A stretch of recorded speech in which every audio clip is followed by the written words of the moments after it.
Hello and welcome to Building a Home Music Studio. In part 2, we left off with finishing our framing and installing our insulation. Here in part 3, we're going to dive right into our first layer of drywall, as well as putting our first layer of caulking in to ensure that everything is nice and airtight. Without any further ado, let's go ahead and dive right in. All right, so here we're going to be attempting to reuse our layer of drywall that we pulled down off of this wall in the last video. And we actually were able to successfully reuse every piece of drywall that we did pull down originally. You know, hindsight being a factor, we probably could have just spent an extra $30 and had gotten 2 extra pieces of drywall and never had to deal with this whatsoever. So if you're out there, probably don't waste your time attempting to do what we did and save, a few pieces of drywall to reuse them. It was kind of not worth it, but drywall is about $15 a sheet. So at the time I was trying to factor in saving as much money as possible where we could. But like I said, at the end of the day, it was a difference of $30, and we probably could have just made it easier on ourselves to have gotten a few extra pieces of drywall and done all brand new. But with that being said, we were able to successfully reuse all those pieces of drywall. So take it for what it is. So right here, we also put this layer of drywall up initially back where it had come off of. We decided to take it off from there and move it to the side wall because both the side walls had their layers put up first, and then the back wall covered it and went over it. So just in case in the future, if we ever had to get in there and do any type of repair work or whatever it may be, we wanted to put the system back the way that it initially was, where the sidewall pieces went all the way up against the front wall, and then the front wall pieces went and covered it thereafter. So that's the reason why we decided to pull that down, put the side wall up first, get those in place, and then put the front wall in.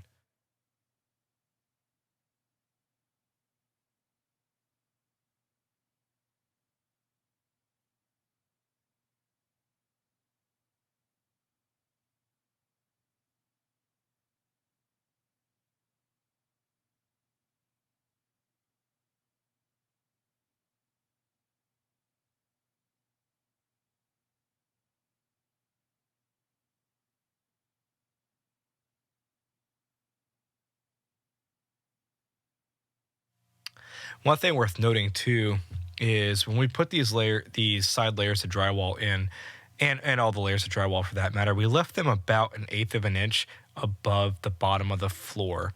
And that was so they weren't actually touching, for one. There was a little bit of space there for expansion and contraction. And that way we could go back in and caulk them and have just a little bit of separation to help with any type of vibrations, anything that could be passed through the floor. And like I said, mostly for expansion and contraction, just in case. We didn't want anything going awry later on after the entire studio was done being built.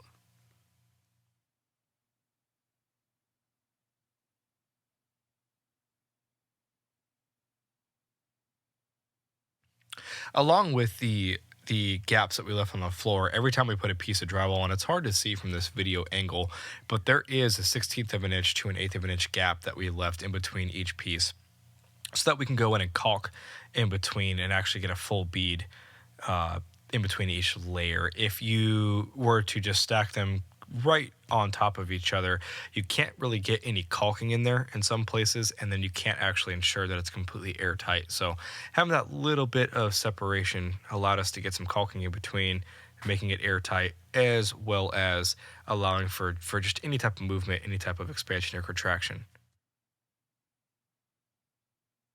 Another thing too is right here we put that whole sheet up over the cutout for the door, and initially we thought, hey, we do this really fancy thing where we just put it up, we cut the doorway out, and we're good to go. And don't do that. I don't recommend you doing that. We learned later on just to measure your cutouts, cut them before you go ahead and put them up. They're way easier to cut, and they come out a lot cleaner. So That was kind of our first little learning lesson right there of, hey, measure everything out, cut it, and then hang it up. Don't hang it up and then try to cut it out afterwards. Even though we did have a drywall cutting tool that was battery operated, made by Milwaukee, that made things little bit easier. I don't want to say a lot easier, but they made things a little bit easier. It was still not worth it. It would have been a lot smoother had we just measured and accounted for that doorway and cut it out and then put the layer up. And then, with that being said, you could see we kind of learned that as we went forward for the box up there. That's why we drew everything out first, cut it out, and then hung it up. It's clearly the way that you're supposed to do drywall, and it made things a lot smoother. But you live and you learn.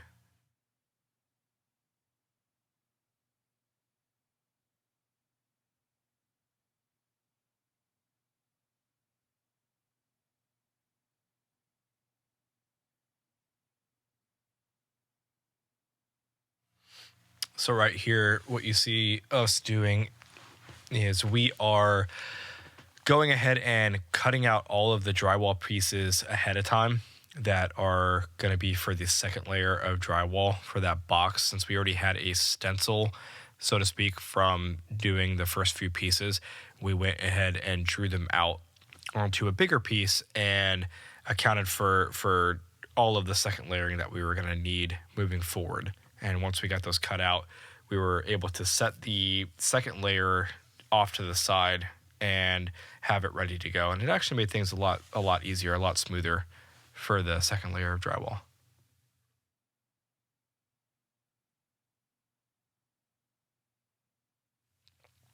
This stuff right here is actually really interesting. This is a green glue joist tape. So in part one, when I mentioned briefly in part one that we had laid down a joist tape underneath the 1x3s that were between the 1x3 and the concrete.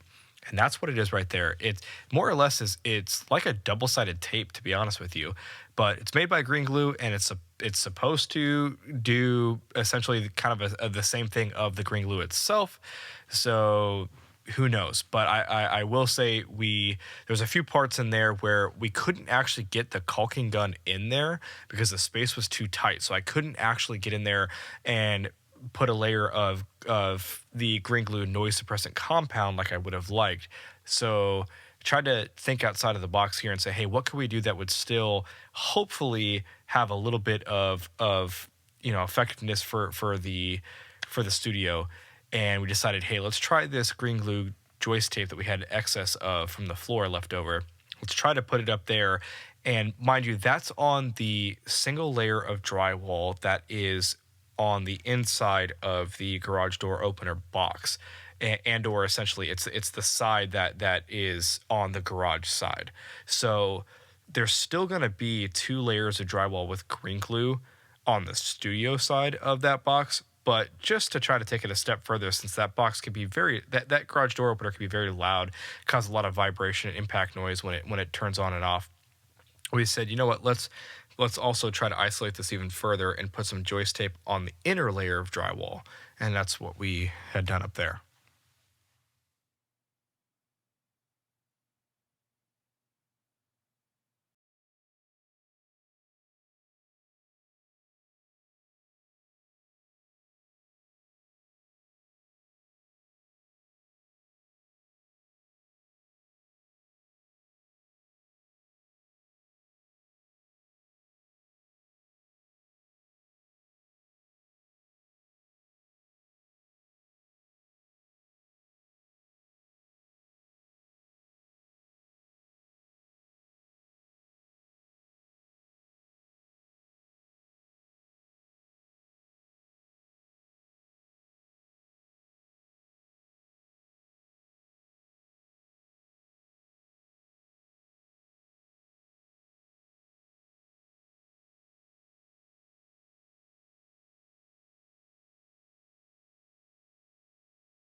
with this piece going in, this should be the last layer of drywall for the first layer.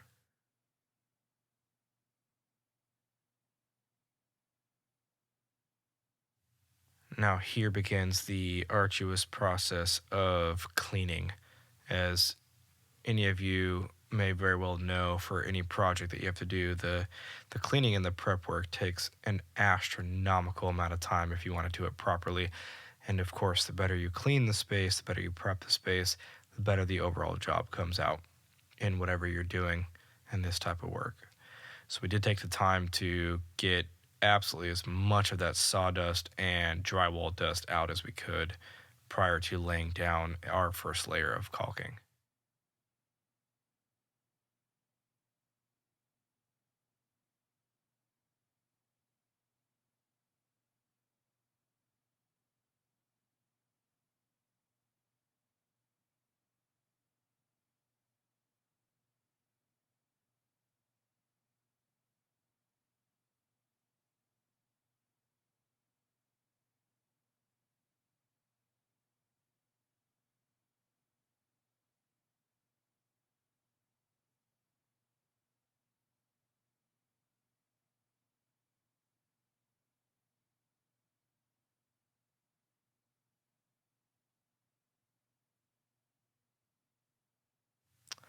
All right, so here we are marking the bigger gaps off with blue tape that we want to spray foam.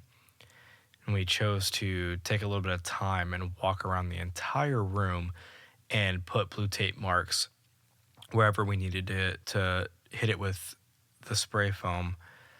And we chose to do that because if you start at one end of the room without marking it, by the time you get to the other end of the room, it's very easy to miss one or two spots that you knew you wanted to hit. So to avoid all that, we just went ahead, took the time, marked everything off, and then got ready and got our spray foam going and started to fill all the gaps.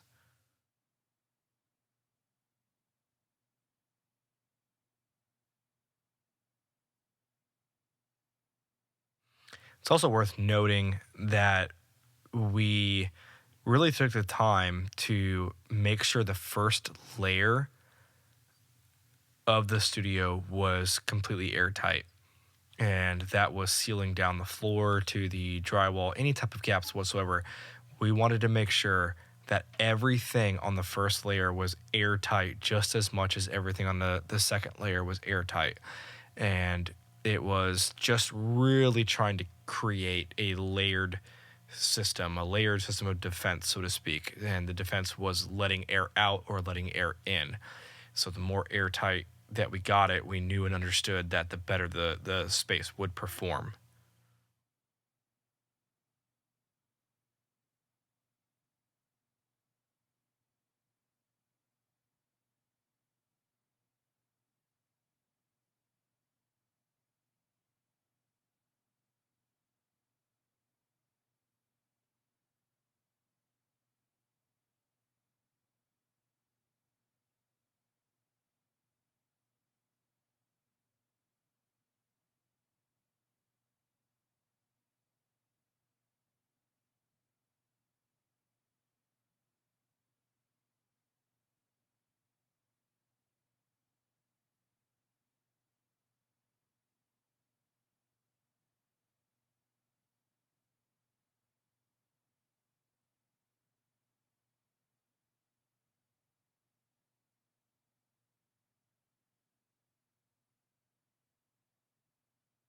Here's something cool and interesting that I wanted to showcase for everyone watching was these electrical outlet extender boxes.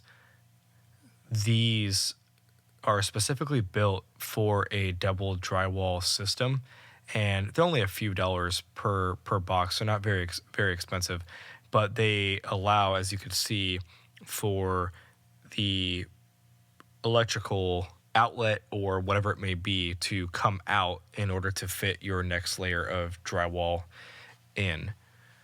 So I will put a link in the description box to where I purchased these. It was I want to say buyinstllationproducts.com, and they were awesome.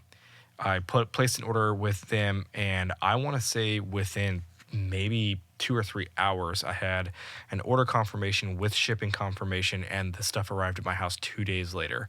They were just Johnny on the spot. Their prices are absolutely awesome, and I had shopped around heavily previous to this, trying to find the absolute best prices I could on the green glue and on all the associated stuff that we needed for the build, and they just came in at the best pricing. So buyinstallationproducts.com, give them a special shout out. Their customer service is great, their shipping is awesome, and I was a little sketched out when I first went on there because it's kind of a not a what you would think of a conventional website these days. It's a little bit, it's a little bit more simple website, and I took a chance and went with them, and they were awesome. I would most heartily recommend them, and I would definitely buy from them again. Once again, I'll put a link to this to their website in the description box below, and like I said, give them a look if you're give their webpage a look if you're thinking about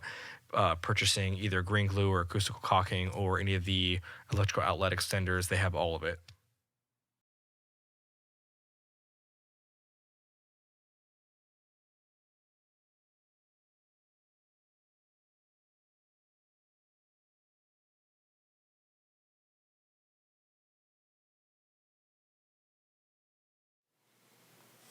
All right, well, that concludes part 3 of building a home music studio. As you can see, the first layer of drywall and the first layer of caulking are done. Now, up until this point, it hasn't been the doozy that I promised at the end of part 2 just yet. It will come, though. All right, I promise you guys it will come. So I just want to throw it out there that there is a 48-hour dry time in between each layer of the acoustical caulking. So up until this point, we had worked about a week straight. I want to say about a week straight, 14 to 16 hour long days, and we were smoked. It was a lot of hard work. So the 48-hour break that we had to wait for the acoustical caulking to dry was welcomed. All right. Now, I didn't know that, though. Prior to applying the first layer of caulking, I didn't know that it was going to take 48 hours to dry, or a 48-hour wait time in between each layering.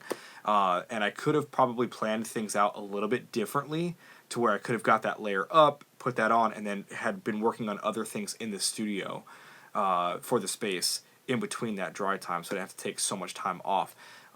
So that's something for you to note in your planning of doing this for yourself, is there is a 48-hour cure time in between each layer of that. So if you're starting from scratch and you're doing a double drywall system, there's going to be a total of 4 days that this stuff has to dry before you can handle it or do anything to it. So take that into account. Like I said, in our case, though, it was nice. It was a welcome little break. We really needed it, and it kind of recharged the batteries and got us back in there and ready to go for the second layer of drywall. Now, in part 2, I did talk about at the end of it that I would be showcasing the drywall here in part 3, and I had every intention of showcasing all of the drywall in this part. I did decide, though, to break it down into 2 videos, right? So part 4 will be more drywall. But the reason why I wanted to do that is I wanted to be able to slow it down, and I wanted to be able to show you how we applied the green glue and the double drywall system. I'm guessing if you're planning or thinking about possibly doing this in your studio or your space, this is going to be the part that you're going to want to watch. Right, to see how we actually accomplish this, how hard is it, how easy is it, and formulate some ideas based off of what we did for yourself. Maybe learn from some of the mistakes we made and improve on them for yourself, whatever it may be. All right, so part 4 will be the green glue and the double drywall system. So with that being said, though, if you like what you guys have seen so far, do me a big favor. Go ahead and hit that subscribe button and hit the like button. It makes a big difference for us. It helps us out.